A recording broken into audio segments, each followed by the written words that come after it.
What's up? Black men will never have accurate representation when they don't have power. The winner gets to rewrite history. Now, you are a black man trying to self improve and gain a grounded identity in being a black man. I have a deep dive guide on all the things of learning who to look up to in black history, eating healthier, having a more calisthenics based workout, becoming more financially literate, and also learning to come together with other black men on a week to week basis to self improve and gain a grounded identity in being a black man. If you're interested in that as a black man, you know that you need to be the strongest version of yourself. The link for that will be in the bio section of my YouTube channel. So click on my channel and then click on that link right there in the bio section and internalize that and be the strongest version of yourself as a black man. Now, when we start to look at history and black men, and when you look at white history even, we start to see that the people who colonize, the people who win the wars, the people who have victory, those are the people who get to rewrite history.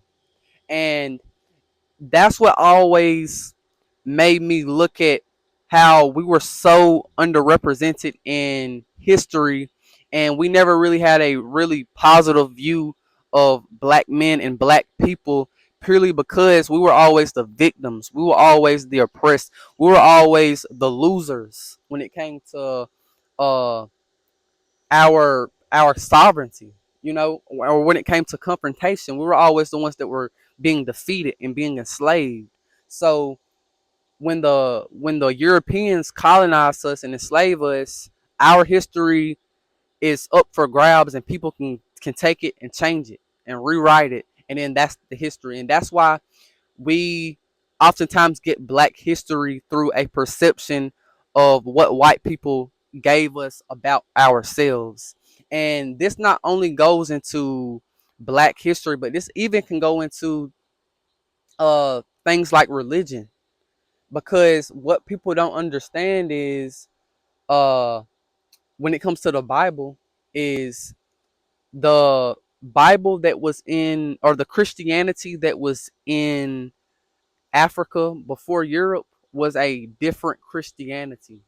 That's not the Christianity that black people of the majority of recent history have ever believed in.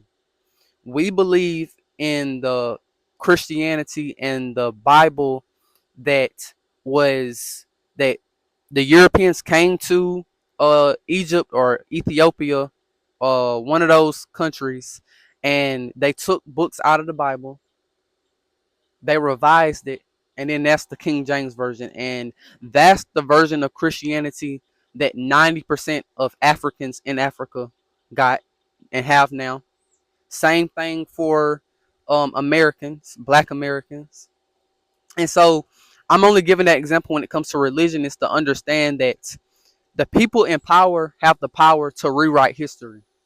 And oftentimes the sad thing is that we're lost in a place of ignorance, and we're in a place where we have to assimilate to the ideals and the ideology of people outside of us. And it's kind of sad when you start to see everything, because black people, it's scientifically proven, we were the first people on this earth, and there was a point in time where black people, that's all there was, right? So it's kind of a sad thing to see that we don't really get a true accurate representation of black people, because we were the victims of so much losing and enslavement and colonization, that we don't really get our history no more. We get what they gave us, right? And I can tell you right now that the solution isn't in a YouTube video. The solution isn't in commentary.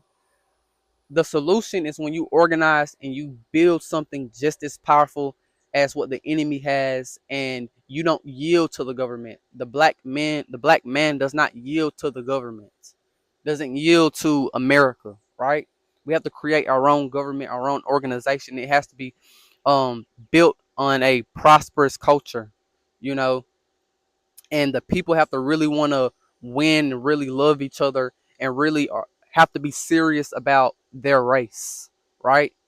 And the video I made, the video I made, last videos I made, I talked about how we need more men who are serious about their race, right? Because we kind of lack that, and the only time we really see that is we see it in a political view, and you have to understand that politics, when it comes to black people, it's not really a place where you're doing that much, in my opinion. But really, when you just look at it, you're not doing that much because you're basically just trying to. That's it's representation, right?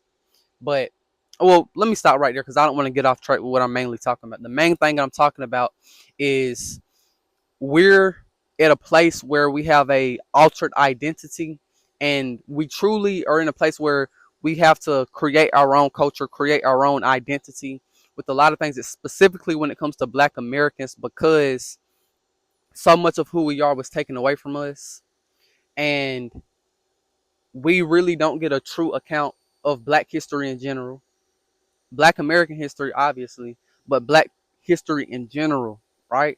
Because Africa is the most colonized continent.